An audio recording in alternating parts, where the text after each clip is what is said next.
Good night, fellow punchers. The clock on the wall says 9:45 on whatever night of the week it is in January 2024. Back with 3 for tomorrow. Well, it's sort of a break-even day.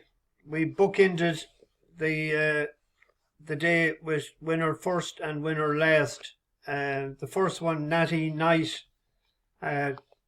It was a very eventful sort of a race. There was mayhem in it. There was loose horses and there was bad jumping and there was up at the pace and back in the middle of the division of the pace and whatnot. And Natty Night rallied after the last, coming to the last, and done it well. Entitled to win one. I thought that was the one I was sort of thinking might be the worst. They mightn't even get a place, but I said we could have a right day today. But the next one was the Irish race, wasn't it? Always enchanting. Drifted like a barge and ran no sort of race at all. I've no idea how it could be so bad today after winning so well the last day. So maybe it's the track, maybe it's the distance, I don't know. We'll give that a pass the next time. I thought Imperial Alex, I thought today would be that horse's day. I thought they'd keep it up closer to the pace, and they didn't. And a horse was pulled up the last couple of times. Wins in today, like, sure, Lord saves and blesses. You couldn't pick that, like, if you were there forever. You couldn't do it. Super Survivor as well. Jumped terrible. I can't understand that anyone could have thought that was a fancy for the Welsh National, the way it jumped again today. Terrible, I'm forgetting about that. And Ask Anything.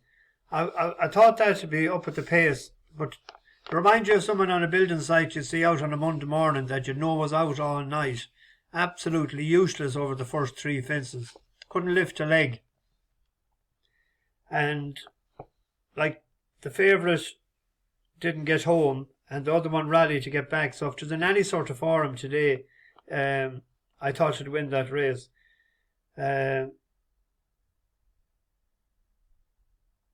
King of Victor.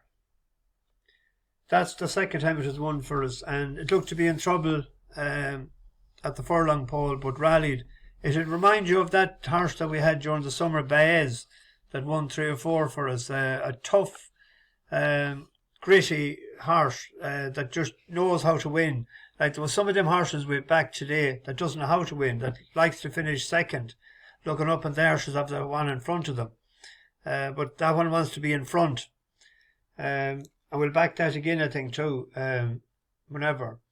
But anyway, sort of a break. I think we broke even on the day.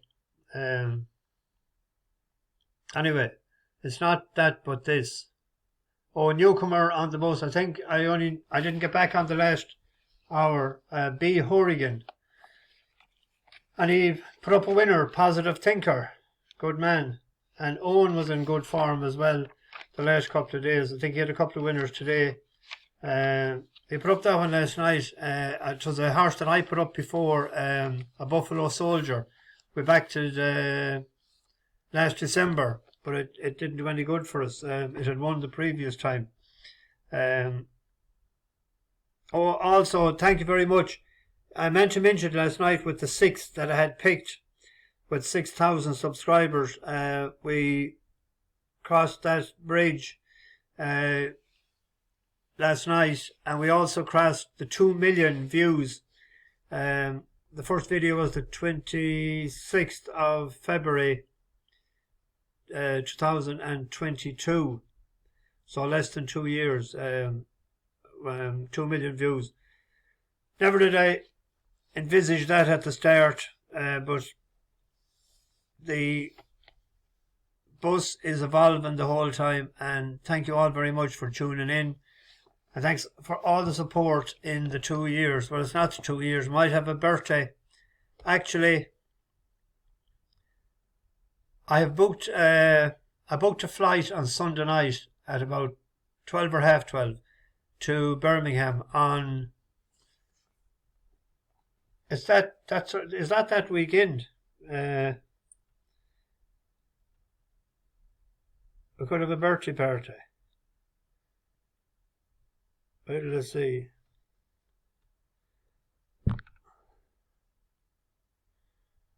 One second now. I nearly forgot that.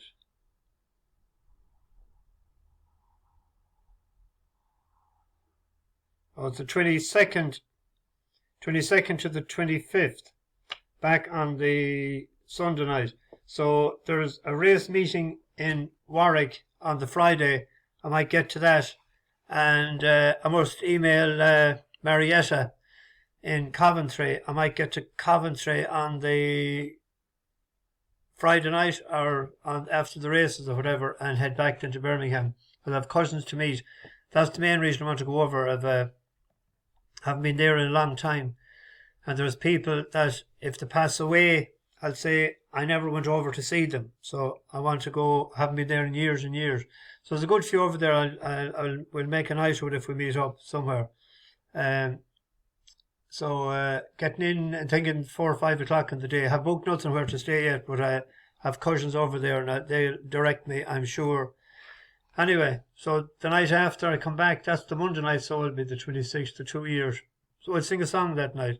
Oh, we might, that went well last night, going back on 50 years ago. So I might do that more often, sing a few oldies, seeing that it went down so well last night. So anyway, on to tomorrow. The 110 in Lingfield is the first race tomorrow for us. A horse that we were desperate and lucky with the last time, called Night on Earth. It got beaten by the shortest margin possible in O's. And I thought it might have just held on. And even when I watched it this evening, I said, I think we won that race. But anyway, we didn't. We lost by a nose. See, we'll win it this time. Hard to the outside, may have something left, and then comes MJK in line for home then. Night on Earth. Can he finish what he started? There are dangers coming. Here's Level Up. Here's Harb as well down the outside, running on. Level Up, though, putting it to Night on Earth late on. Night on Earth and Level Up with Harb in behind them. On the near side, Level Up. Far side, Night on Earth. It's another head bobber. Close one between this side, Level Up, far side, Night on. Yes, I think we won that. We'll go back looking for money, will we? It's on tomorrow. It's a 2-to-1 shot there tomorrow. If he gets out in front from trap 7, Rasta Ryan, in the place, it went up. No, it's actually dropped a pound. It was 69 the last day. It's 68. So I hope that gets us off to a good start tomorrow. Let's check the price. It was 2s earlier. 2's 15 to 8, the Green Bookie main. If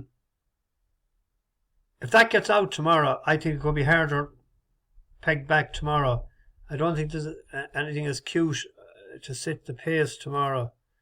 But the thing is just getting out of the traps quick from trap 7 is to the outside. Because if he doesn't get out, if he doesn't break, we'll know our fate after a couple of 100 yards tomorrow. We'll go back to the 12.50. A horse that I put up when the meetings was called off a couple of weeks ago, Shanty Alley. Now this is a veterans chase tomorrow, so you have to be 10 years or older to run against this. But the last time this ran was in the Mandarin in the end of December. And if you look at the Surrey Quest, a 6-year-old, Atlanta Brave a 5-year-old, Bangers and Cash a 7-year-old. And it beat the horses, that was older than it, Not a Chance and certainly Red. So it was up at the pace in that race, together with Bangers and Cash. And the two horses that were sort of mid-div, the younger horses, got better rides, I thought, and they went on away about their business. But he didn't fall out the back of the television, and I think he was 4-to-1 earlier on. I'm not sure. I think he was. But Shanty Alley is the selection of that. There's no point looking at the previous race because he was so far back, we probably wouldn't see it. There's one other race there tomorrow, a horse with Mumbles. Mumbles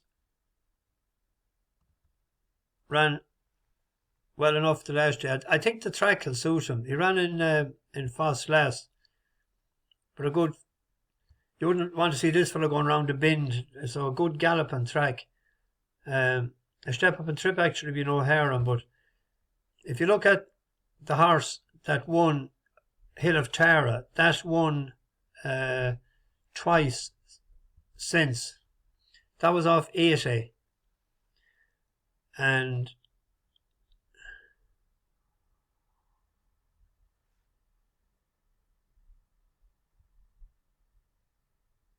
it won then it won 2 more races after that.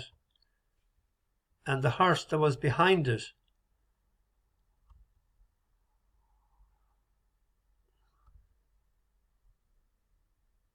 Captain Claude,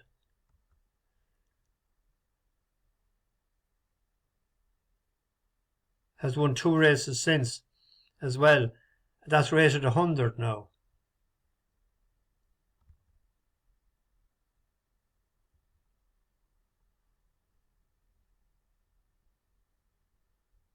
If we look at this race, he's a big galloping sort, big gangly type. Are likely to come from one of these four. That's him with the white cap in the middle.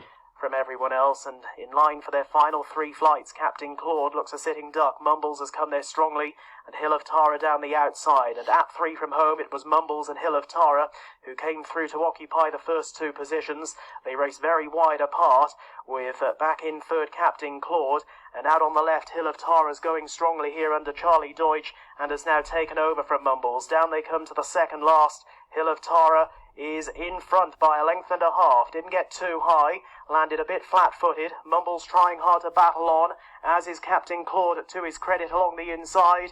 Hill of Tara now shaken up, going towards the final flight. Mumbles certainly hasn't given up, but Hill of Tara, that was better. Hill of Tara's now 3 lengths away from Mumbles in second. Back in third is Captain Claude, the leader having a bit of a wander up the run-in, but is nicely on top. Mumbles is in second place with less than half a furlong to try and close the gap, and isn't going to. Hill of Tara, a double on the card for Venetia Williams and Charlie Deutsch. That was 2-4 heavy ground, soft ground tomorrow, 2-3. That's 1. So there's 3. Now there's a horse running tomorrow in the 3:15. I couldn't find much at. Well, there's 2 sort of at Fairyhouse. If there's a horse running in the maiden hurl at 3:15. Lucky Lyrene, that won the bumper last year in Gordon Park, didn't it?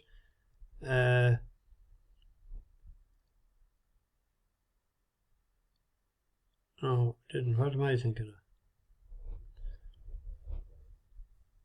But that was third behind Spread Boss Ted, and Spread Boss Ted is running in the 135 tomorrow. He's a 4-7, 4-6 shot.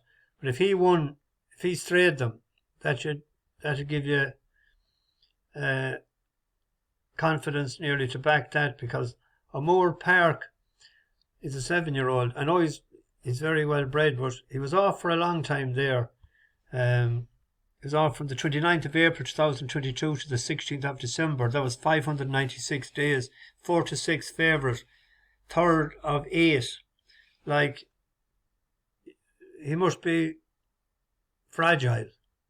So I know would he bounce after that? I'd nearly back that tomorrow, and there's one in the last as well that they're probably going for a few pound back. There was a massive gamble on it 2 runs back with the big cloud.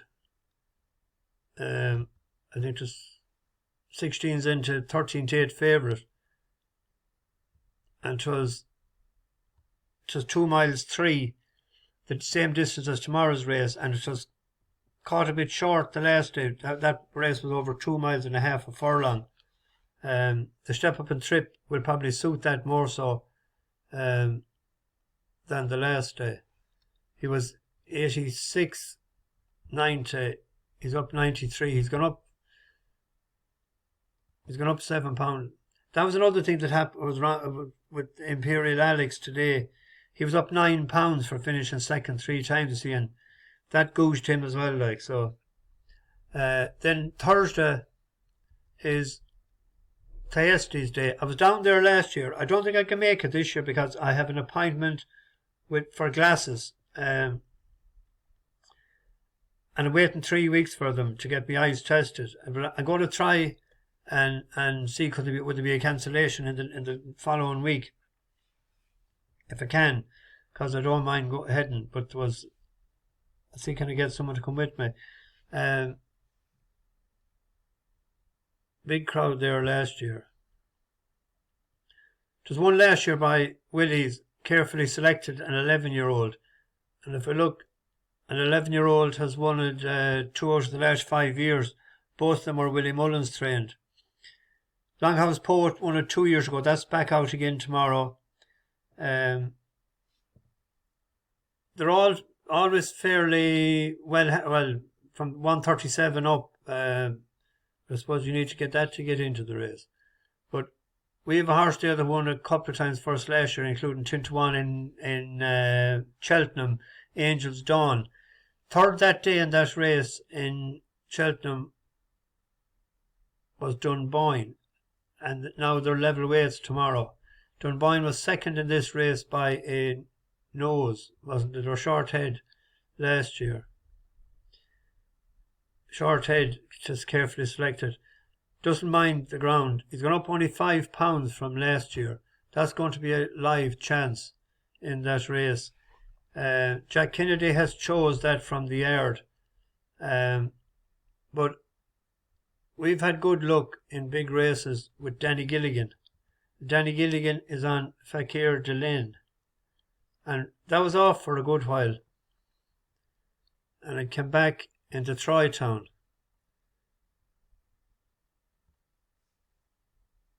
Well, it ran in a pint-to-pint first in where's the Tinnahealy. But that is good old back class. And it was third to Cocoa Beach, and then it was brought down at the 5th in the Paddy Power chase. They're probably trying to get another run into it with tomorrow's race, or Thursday's race, in mind.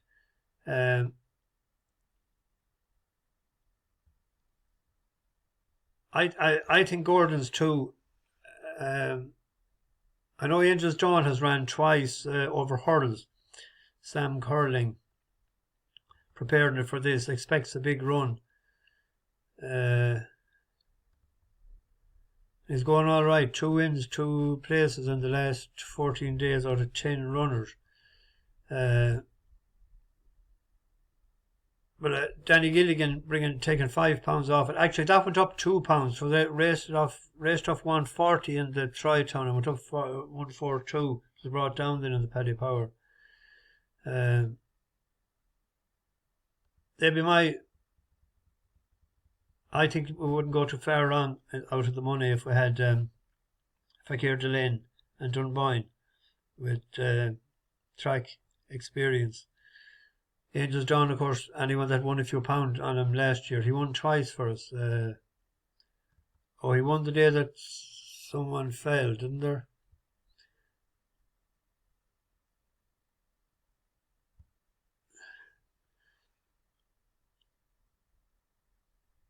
Where was it?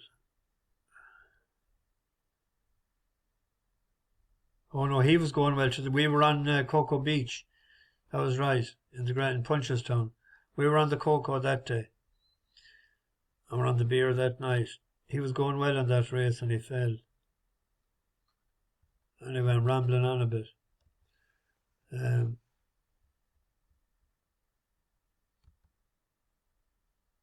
Where am I here? Bash the bookies over and out.